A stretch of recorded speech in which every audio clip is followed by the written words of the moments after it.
Hey everyone, it's Victoria with Nutrition by Victoria and welcome to today's video. Today I'm going to talk about losing weight postpartum, getting your body back after having a baby, and my flat belly postpartum tips. So I am currently 4 weeks postpartum with my third child. I'm exactly 1 month postpartum today, filming this video. And my body has been bouncing back pretty effortlessly. And I think it's pretty amazing that I'm already looking very similar to how I did pre-pregnancy. And I want to share that you can obtain this as well. So my main tips for getting your body back postpartum is one, to breastfeed. So breastfeeding helps your uterus contract after you've had a baby, and then as you continue to breastfeed, it helps your uterus to continue to get smaller, smaller, and smaller. Now keep in mind, as I showed you guys in the beginning of this video, what my belly looks like. My uterus is still not back to its pre-pregnancy size yet, and it won't be until I get to about 6 to 8 weeks postpartum. Also, I've been doing the least amount of physical activity that I have done in a long time being postpartum. So I'm not, so this is a major testament to my diet and lifestyle and just the power of it. So getting into talking about that, diet-wise, I've been eating a high-carb, low-fat, plant-based vegan diet for over a decade now. I believe it's coming up on 12 years, and this is my third pregnancy eating this way. I ate this way my entire pregnancy, high carb, low fat, and I'm continuing to do that now, and that really has a lot to do with my results and why my body is effortlessly losing fat and fluid while having an exorbitant amount of breast milk at the same time. So I'm actually having some of these peaches and heavy syrup for lunch right now, just to give an example of what my diet looks like. But I am eating roughly 35 to 4,500 calories a day and doing minimal amounts of exercise or activity other than breastfeeding, which breastfeeding burns like 800 calories a day, plus being, I have kids and having to take care of the newborn, and I'm sleep deprived.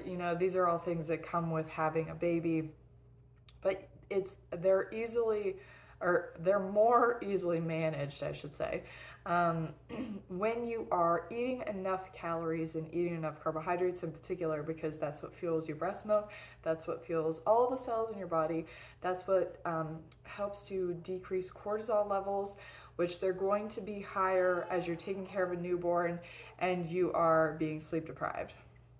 And I'm gonna go get him right now.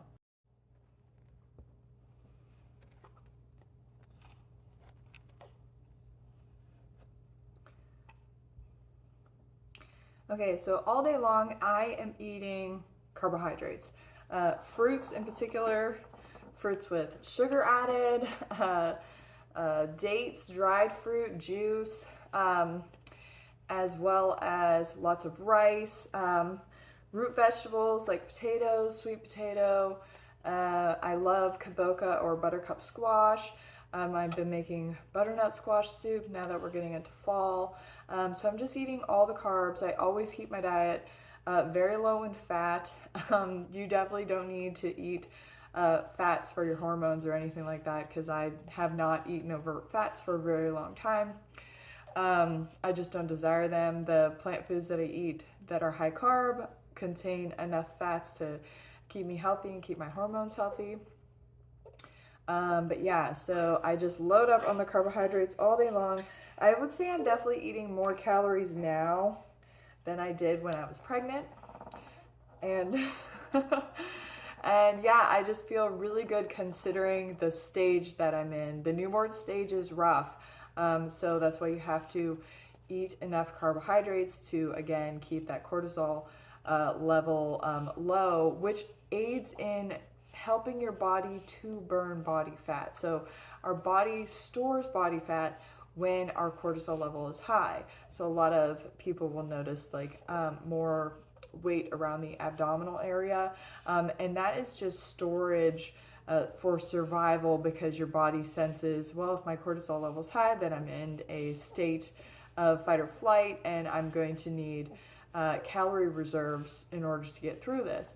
So if you have access to enough food, but you're still, combating sleep deprivation and things like that, and just being stressed out from having a new baby, you just have to make sure that you're eating enough carbohydrates and sugars and fruits and starches in order to keep your cortisol level low, so that you can be productive and aid your body in fat burning and fat burns in the flame of carbohydrates.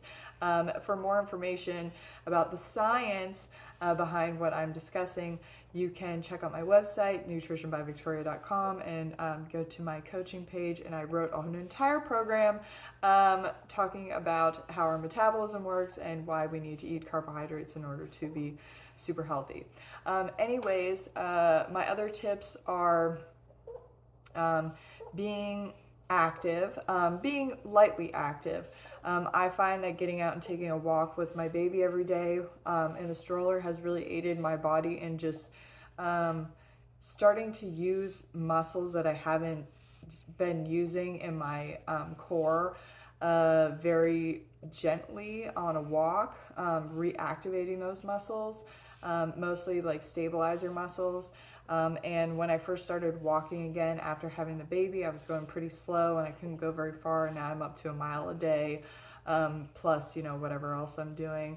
And then I also have been using my Marcy magnetic resistance stationary bike. I love biking, and it's like makes me feel my best. I love the lymph pump. I love the spinning of my legs.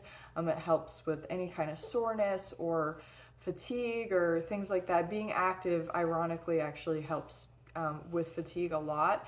And it is recommended, even postpartum, that you get 150 minutes of aerobic exercise in a week, and it's suggested to just do walking. But if you have a good stationary bike, and a Marcy magnetic resistance stationary bike is only like $100 to $150 on Amazon.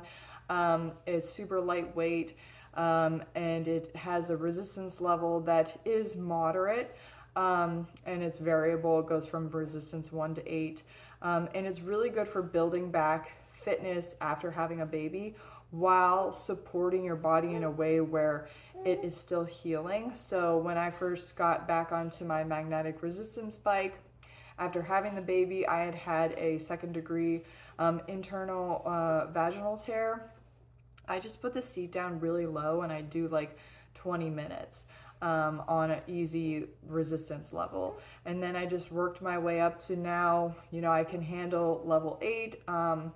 And I've been raising my seat every week.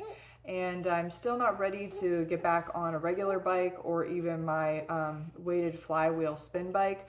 But this bike has just kept me sane, and it's kept me, or it's allowed me to stay fit, while getting a nice little lymph pump in, and it has a really nice cushy seat to it. So that's like the key, is just making sure you're comfortable, and moderating your bleeding level too. So obviously if you start bleeding, you've been doing too much, so that's your body's indication to kind of back off. And I found that my bleeding, I don't really have any anymore unless I'm doing way too much, especially like lifting. I have older children, so sometimes they want to be picked up, or I have laundry to do, or groceries, or carrying a stroller in and out of my car. So it's just kind of going based off of, your perceived exertion and what your body can handle. Anyways, another option too, if you want to cycle in this, very delicate 6 week and under postpartum period, I have used a recumbent bike also, where you're not putting any weight on your perineum or your vaginal area, and you're just sitting back and your legs are horizontal with the seat, and you're just, spinning your legs too. I used one of those after I had Lily and we were like hotel hopping for my husband's job. So there's some options. Another option or another tip would be to stay hydrated. So hydration and eating enough are key for breast milk production, but it's also key for keeping your body healthy during this time, because your body has been put through the ringer with pregnancy and delivery. So you really need to build back up, nutrient stores for yourself and your health and your immune function and all that. So eating a lot is crucial in order to do that and staying hydrated. So I drink probably like 3 to 4 liters of water a day easily. Yeah, it also aids in digestion. So part of having a flat belly too is making sure the food that's moving through your system is coming out or it's moving through in a timely manner, right? And eventually coming out. And after you've had a baby, whether it's vaginally or cesarean, you can have, your bowels aren't exactly working like, up to par, because you had a baby there that was putting pressure on everything, and your body had to adjust to that, and now everything's back to normal, but there's been trauma to the area. So sometimes it takes a little while for things to start working, more efficiently again. But you can enhance that motility by eating a high carb diet. I wouldn't recommend like super high fiber, but like sufficient fiber, like probably 50 grams a day of fiber is going to do it for most people.